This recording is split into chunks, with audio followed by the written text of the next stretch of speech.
Qoraqalpog'iston Respublikasi Mo'ynoq tumani.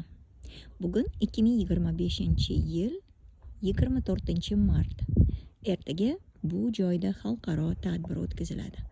Aynan bu joyi qanaqa joy ekan deb hayron bo'layotganlar uchun aytmoqchiman.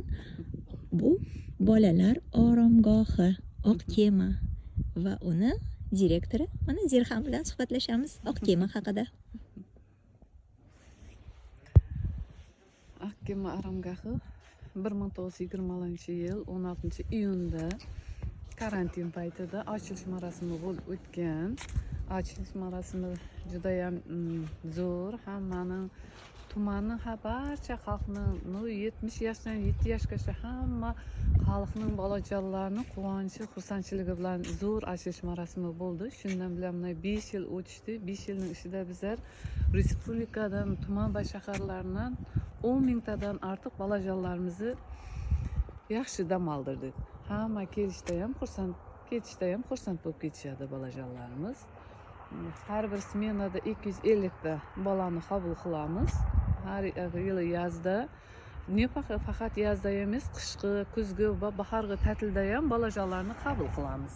Bizda bolajonlarni yaxshi dam olish uchun hamma shariatlar to'lig'i bilan yaratilgan. Basseyn, cho'mish, krujoklar hammasi bor. Ana shunaqa ikkita tomonda ikkita kema bor ekan. Bu kemalarning nomi nima?